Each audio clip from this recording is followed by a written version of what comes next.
start by talking about the forthcoming event. How are you preparing for it, and how does it make you feel? The upcoming event is my Diamond Jubilee birthday.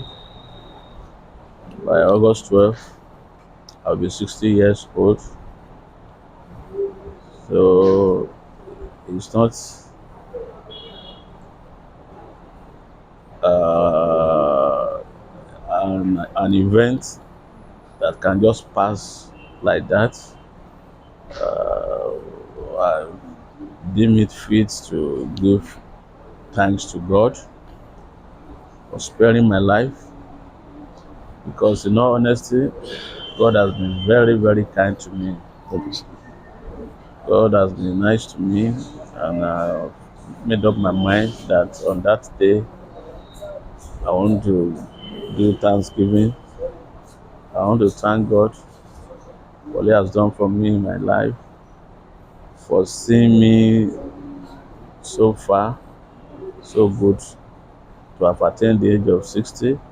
Even though there are ups and downs in the course of my uh, my being on this earth, but when I look back, God has been good to me. So my plan is first of all to thank God. So I will go to mosque on Friday and thank God for all He has done for me. Then on Saturday, I will bring my friends together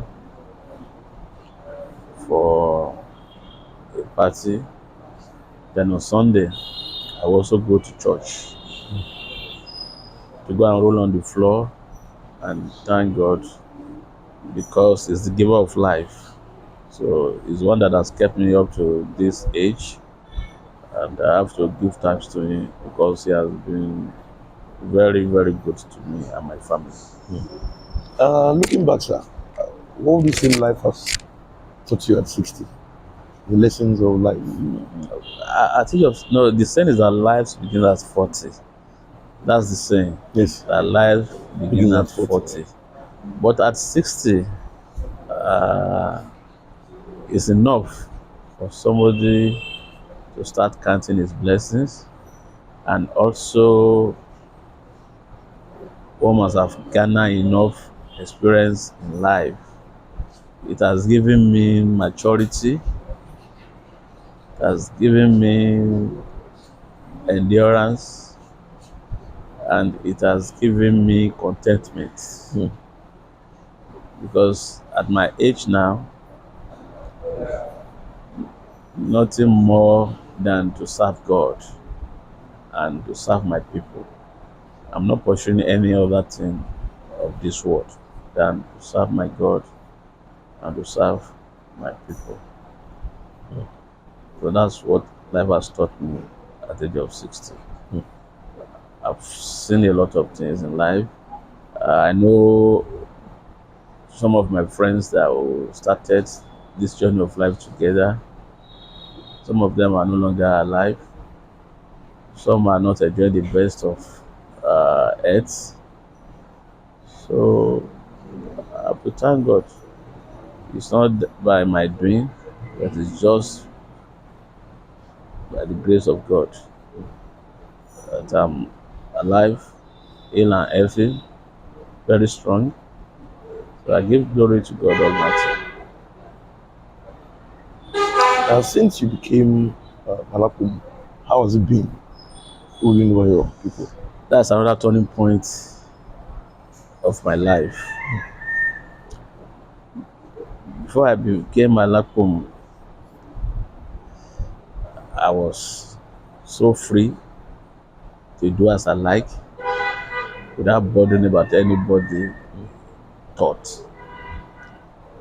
But since the day I was announced as Alapomu, my life has changed because I have become a public figure. Not only that, I am also the symbol of my community. So anywhere I go, I'm always mindful of what I say, what I do, and my conduct. Because when people see me, they've seen what is called Apomu. So I represent the Apomu people. So more or less, that position has taken a lot of things that I used to do away from me. Rarely talk in the public and drink. But all that is need for me to do it, I do it privately. And nothing again makes me angry. Because as a king, you must not be angry. You must not be seen to be angry. You should be father to all. So I takes a lot of things that ordinarily, if I had not been a king, I would not take it. But because of my position, so I have to take it. Then secondly, the position consumes my time, unlike when I was not a king. Because everybody wants to talk to me, everybody wants to bring their problem to the palace. Even those that are older than me, because I'm their king, they believe that I have more wisdom than them. So they want to come to me for advice on their life and any matters that they think is beyond them. So there's this burden of leadership on me.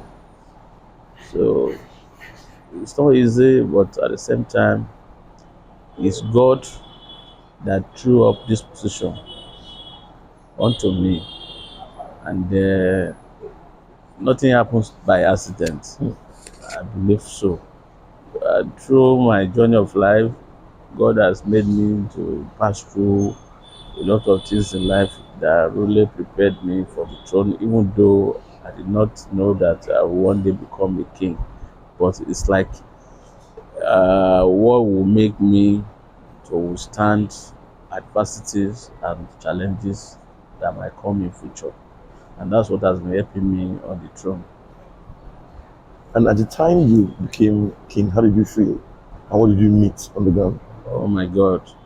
Uh, it was the happiest day of my life. I was so happy.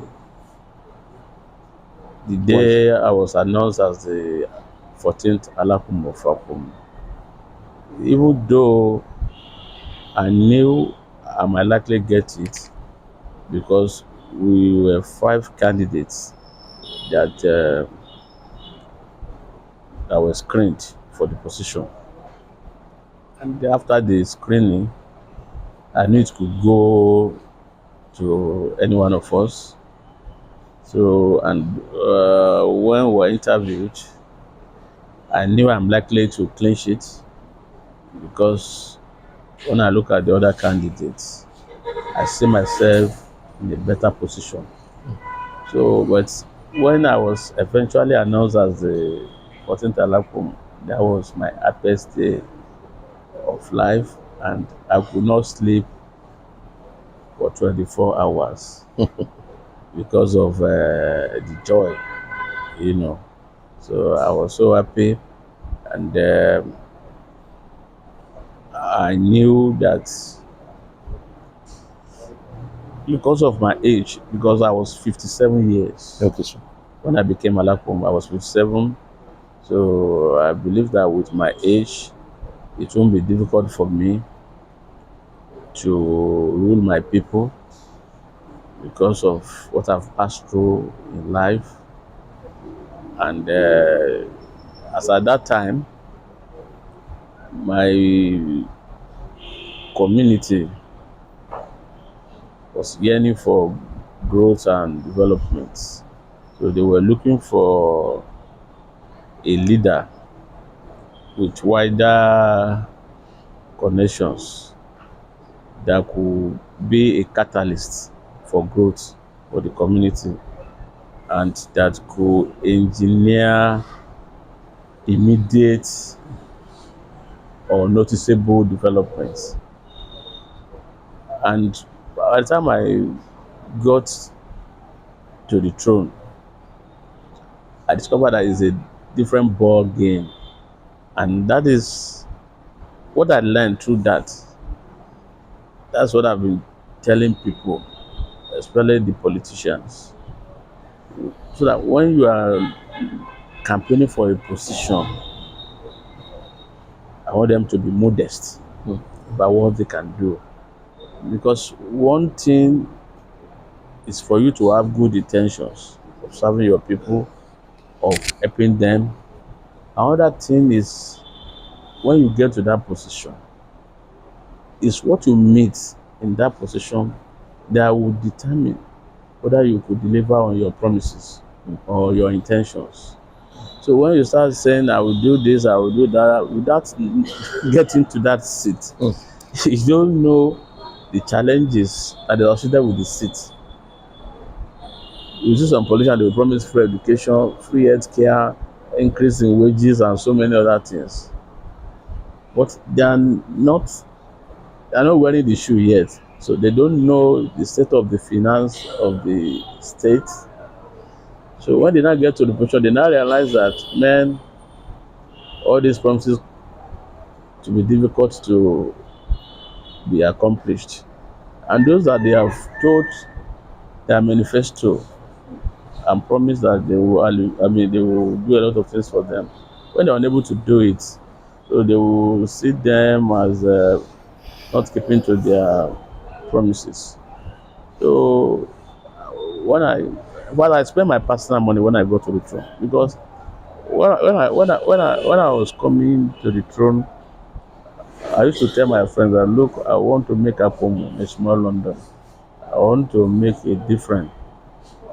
I want Apomu to be counted among the rapid growing communities in Osun Throne. I realized that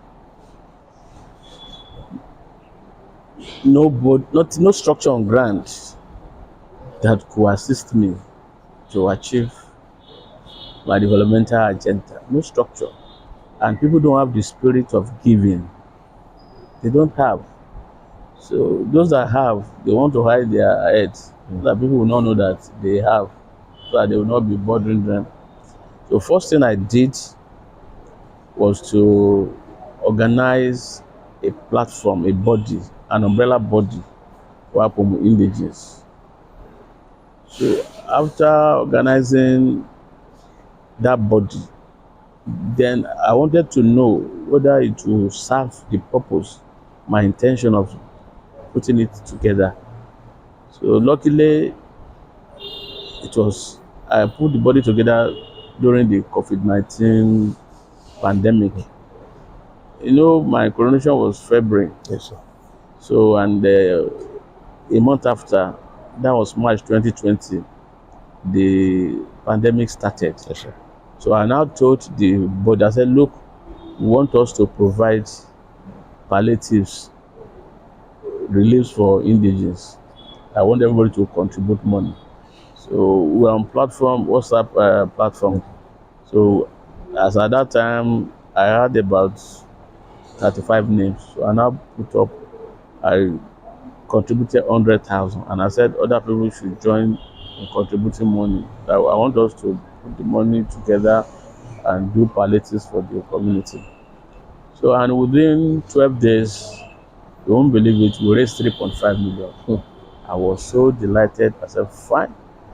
So this body is going to be the body I will use in driving development for the community. So later, I now called them one by one, and I told them I want each person to also introduce one or two members to the platform. So by the time we grew in number to about 100, I now launched the body formally and named it Apomu Descendants Union. And there have been assisting me in the development of the town. So that's what happened when I got to the throne. Since then, sir, what have you been able to do in terms of helping Apomu people? Well, I've tried my best. Firstly, I provided two 300 solar lights altogether, 300 solar lights in every street and corners of Apomu. So that at night when there is no light, I will come to Apomu. You won't even know there is no light, that we are using solar light. Everywhere is well lit at night. I provided 300 solar lights. That's one. Then this place we are sitting down, I renovated it and I provided, you can see the type of chairs that my chiefs are sitting on. Yeah. So I'm the one that provided it. I tiled this place, make sure it's befitting for us as a people. Then I've attracted nicer microfinance bank to the community. So we now have one here in Apomu. I don't know whether you pass through the road safety office. Yeah. So I brought road safety to the community. And there is this bilingual school also. It's under construction. It's being sponsored by UNICEF. So I'm the one that also brought it to the community. And I've collaborated with my queen. Every 3 months, she lend the market to men 1 million, 50 people, 20,000 each to as capital to start trade. And the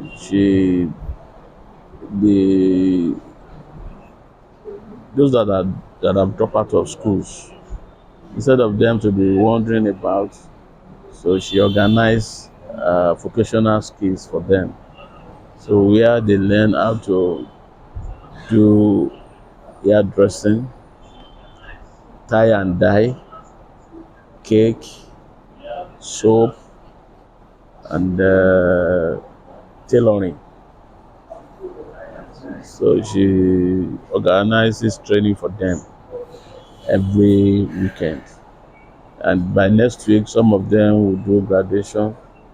So I collaborate with her on that program, and it's been very successful and it's growing. The vocational training is growing, but more people are coming to join.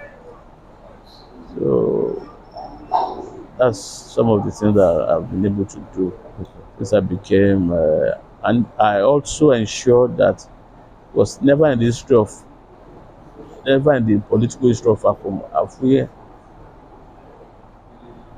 been involved at the highest level. But during my tenure, I ensured that an Apomu indigene is representing us as National Assembly, as a member of House of Representatives.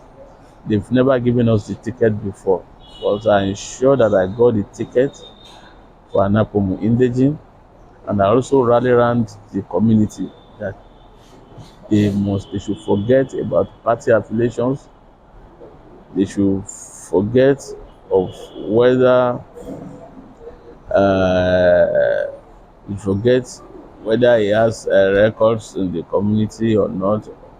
So in as much as he has clinched the ticket, because he's an Apomu indigene, so you must vote for him. And he was voted for, so it's now in Abuja.